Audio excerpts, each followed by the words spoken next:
Back in 2007, VH1 aired a reality show called The Pickup Artist, which focused on a con man named Eric von Markovic, aka Mystery, while he sold himself as a brand of success with women. Prior to the VH1 series, Mystery performed as a mentalist and a magician in the 1990s. He published a book in 2006 titled The Mystery Method: How to Get Beautiful Women into Bed. And he became a celebrity self-help guru that toured the country teaching the world's most socially awkward, desperate, and gullible idiots how they could gain the affection of the women they desired. This book clocks in at 239 pages, but can be briefly summarized as 1. Wear weird and goofy shit. 2. Treat people like shit. 3. Be tall. And 4. Don't be unattractive. These type of self-help gurus were idolized by the loneliest and stupidest men that wanted companionship from the opposite sex. Dudes like Mystery would exploit these lonely men by selling tickets to a pickup artist boot camp where they would pay handsomely to learn the secrets of the trade from the guru in person. To avoid any buyer's remorse, these boot camps would often include real-world exercises where everyone would meet somewhere like a bar, and Professor Pickup Artist would instruct his gullible students to go practice the mystery method on real women. They were told to introduce themselves to the hottest women in the bar and don't stop being a weird, cringy douchebag until she's begging to give you her number. Now, that was all the way back in 2007, and apparently there are still some hair piles that think this is a good technique. Check out these clips. So you guys like nice guys or you like bad boys? I like bad boys. I like when they're mean to me.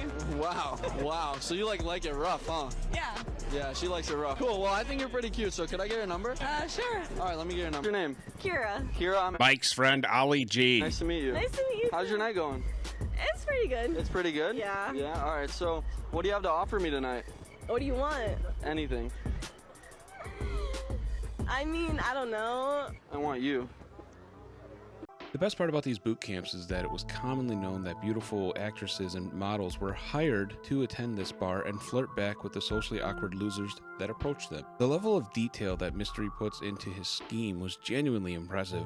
If he didn't exploit these gullible idiots out of their money, then someone else would have. After the success of his book, VH1 produced a reality show called The Pickup Artist.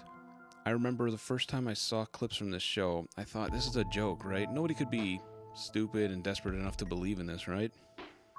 I was wrong. Mystery was practically worshipped by the dumbest and most pathetic losers that wished they could be as successful with women as he was. The same stupid, gullible weirdos that adored this pickup artist also worshipped another reality TV show at the time. Donald Trump's show, The Apprentice, was exactly the same con. Buy my crap, and you can be as successful, powerful, and sexy as me. So what happened to all these sad, lonely, pathetic losers that worship these obvious con men like Mystery and Donald Trump? Well, most of them never learned how to socially adapt to their surroundings. It's no coincidence that the same people that love Mystery and Donald Trump are the same people that struggle to read more than a few words at a time.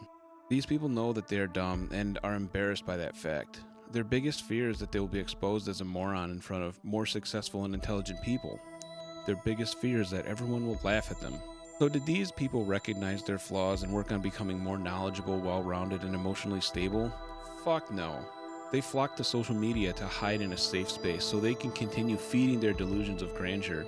I find these people to be more entertaining than anything else on TV, and especially after their president daddy lost the 2020 election, I've noticed a select few of these loyal worshippers have grown more detached to reality, worse than ever before. When I find someone that is so arrogant, hateful, and insecure because of their cult-like adoration for people like Trump, Mystery, and Kim Kardashian, I become very invested in who that person is and why they feel the need to broadcast their delusions of intelligence, success, or beauty to the world when they obviously have been fooled into believing those delusions. They must think that by fooling social media into believing that they are not stupid, they are not failures, and they are not ugly, that their desire to be a better and more respected person will come true. But all of us see right through this, and it just makes these people look like weak, pathetic cowards. The game I play is simple. I want to expose their hypocrisy, their ignorance, and their hate speech as much as possible. I used to block these people on Facebook, so I didn't have to see their delusional lies 10 times a week. But my new goal is to trigger them by exposing those lies so much that they block me. I'm sharing an argument on Facebook that has been ongoing for several months with a friend I'm calling Ollie G. Ollie G is one of the most entertaining liars I've ever had the pleasure of triggering. He recently blocked me because he could not keep his lies straight, and I exposed him in such a humiliating way that if anybody actually read the thread in its entirety, Ollie G would be so embarrassed that he might actually learn something. Unfortunately, most people don't take the time to read that much of an argument online, but I'm not like most people. So without further ado, here is Mike's Right Tonight presents A Triggered Hypocrite. This was from like 3 some days ago, I think. Because I posted that AOC thing on February 1st. And then I think a day and a half went by and nobody said anything. And then he was like, man, I really want to fight with somebody. What's Mike up to? Go to Mike's Facebook. Oh, AOC. Trump doesn't like her, so I don't like her. And Mike said something positive about her, so let's get in a fight with Mike. So there it is. So I didn't give him the fight that he wanted. And he did comment after the last thing that I read, but he just left it because he doesn't have anywhere to go. So abandon ship. We're gonna put this one to the side for now. I haven't even read that one before. I haven't even read what's below it just because I had to get ready for everything else. So we're gonna go to now, Kayla. This is the main course. That was an appetizer, and I'm sorry that it took so long to get there. Let me start this one here with explaining why Ollie G why Ollie G posted this. Do you remember when I said Ollie G wanted a fight and I did not give him that fight? Yep. Well, this is Ollie G saying, come on, like, come on, I want to fight, god damn it, let's go, I dare ya, I'm ready, look at this map says AOC lied about the January 6th thing, see, she was over here, and the riot breach was over here, and there's no possible way that they were in 2 places at once, or that they're connected underground, or yeah, she lied, come on, Mike, let's go. And I looked at this and I said, game on, motherfucker. Let's do it. I know I held back on you because I was sleeping earlier at that last one, and I feel sorry because when you want that fight, sometimes you just got to have that fight. And I respect the man who knows what he needs inside. So we're going to get into this one. He posts this New York Post article and says, as you can see, details don't matter. She was there. Okay, I read the post. I'm not going to go through it. It's a little bit one-sided, but there are a lot of fair details in that article. They're not outright saying that she's lying 100%, but they are, leading it for people like Ollie G to piece one and one together to think that she's lying about all of it for political gain. It's just simply not true. This post is saying AOC is blasted for exaggerating her trauma, and then trauma. Why is trauma in quotes? Do you think that she's not traumatized? So this is what the right has been doing to discredit her version of the story. This is the whole script that Ali G has accepted as into his life as the Holy Scripture. This is what's true, and I would bet any amount of money, because sports betting is legal in Michigan now. I would bet any amount of money that Ali G did not read this article until I started challenging him on it. I promise you that's how that's the order of operations for this. He saw the title, he saw that it was unfavorable to the love of my life, and was like, that's it, I'm gonna post this because I want Mike in here. So I don't know who Matt Vogel is. He posted that little picture so Keith says she's a nut, and I get in. Okay, just one thing though about this picture. I love that he has the people who are in the offices and shit like that, but where's the picture of them beating a officer to death with an American flag? I don't know. Is this it says to prove you're not a robot, select all images showing domestic terrorism. So what they're saying, okay, so the trick is that these are all pictures from Black Lives Matter, and then these are just some harmless white supremacists that want to overturn the election. That casually walked into the Capitol and decided to steal some stuff. Yeah, And we don't even know if like these people might even be Antifa in Trump outfits. Oh yeah. Mm-hmm. But yeah, okay, good one, Matt. Good one, Matt. What I do like is when people like can't come up with jokes on it. At least I try to write a lot of my own jokes and photoshops and stuff. Yeah. And I still share plenty, but well, racists aren't really the most intelligent or this is true. Let's people. go to my comment here. I said, "Oh boy, this is getting saucy." Now, I will say that everything I'm saying to Ali G here is absolutely how I feel, and I'm very serious about it. And even though like it gets a little nutty, what I'm saying is absolutely I'm being serious. So damn, if I find out that the object of my desires lied about this, I'm gonna be hella pissed. And Ali G, I'd like to leverage our history of childish shit talking and become a united force on this one. If there is substantial proof that AOC lied about this, then we should call for her impeachment and prevent her from ever running for office again. In fact, I would be so bold as to say that any politician that gets caught lying should be impeached and become ineligible to run for public office ever again. Fair? Now, completely out of character for Ali G, he answered my simple question. And this is probably the only time he's ever done this. He says, fair. I could not believe that. He didn't do his normal thing. He says, fair. No exceptions. Also, they've already uncovered AOC telling her followers to commit coordinated attacks on social media against any news sources willing to report on this. Oh my gosh. Jeez. What a scandal. Jeez, that's a very serious thing. Now, I had not heard that. At this point, I had only heard about AOC going on Instagram and telling her story in like an hour and a half. Yeah. And I'm like, I could probably fill in the story. I don't want to listen to her say it. And then I remember Jenny sent the 10-minute one, the quick one, and I'm like, I don't even want to watch that. It's just gonna make me upset. And like, I know what's in there, and whatever. So I hadn't heard anything about her rebutting any commentary from the right. So here's me asking, like I normally do, Ali G, you're talking about her instructing her followers to report false news, right? Because this was in the article that he linked. I say, I haven't read her tweets, just the majority of the article that you posted. And look, Kayla, I even admit that I didn't read the whole damn article. I read like 70% of it, and reading's tough. Okay. Sometimes they're long. It was long, and I was just like, hey, I want to get it. Look, I want to fight too, baby.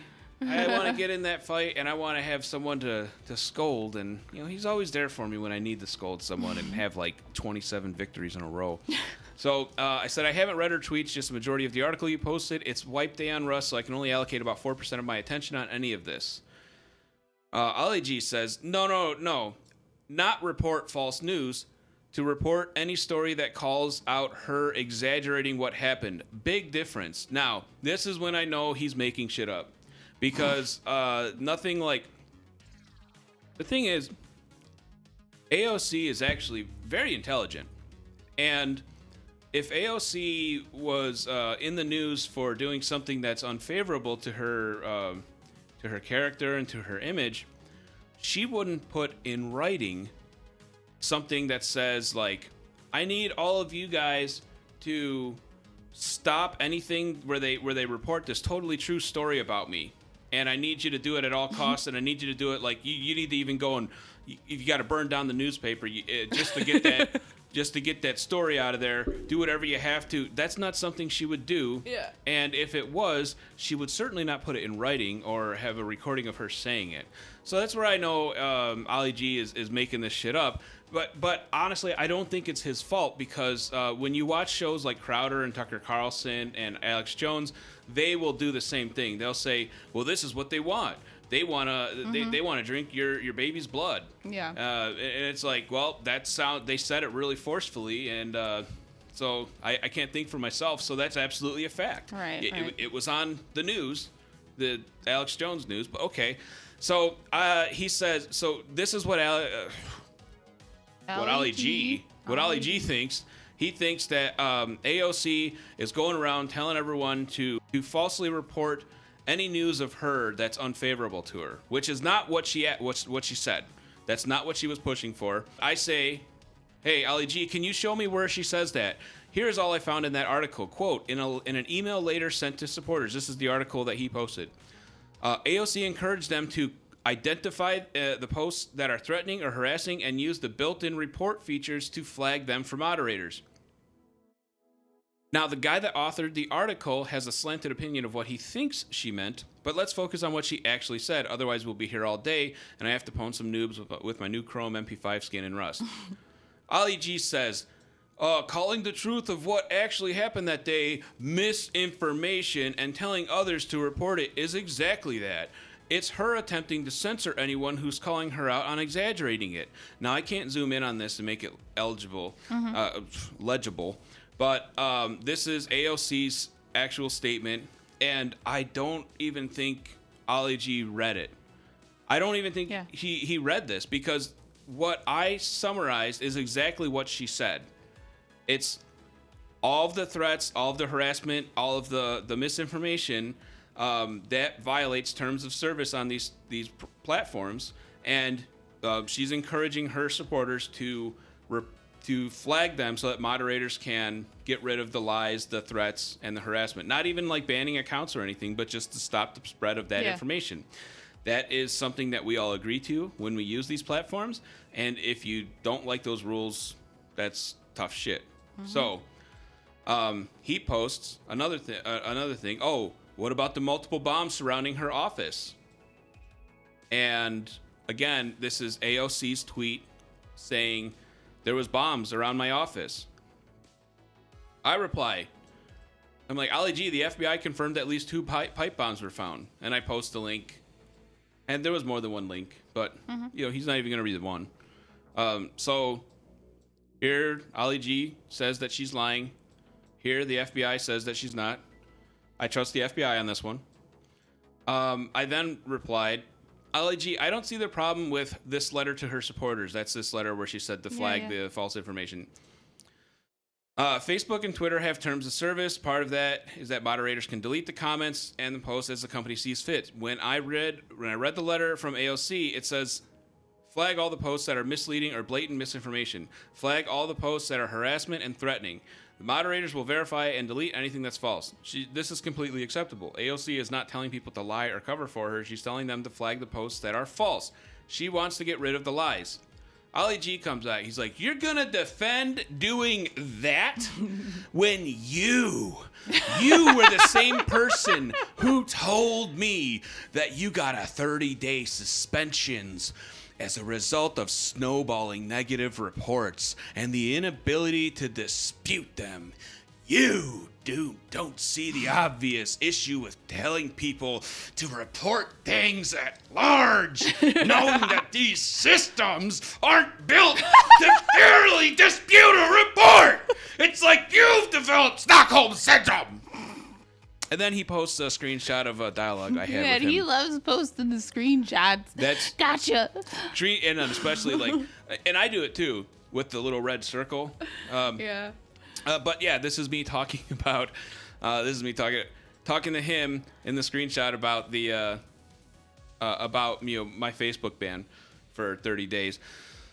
And again, I don't think Ali G ever reads anything that he posts or any message. He reads like 4 words out of 20 because that's.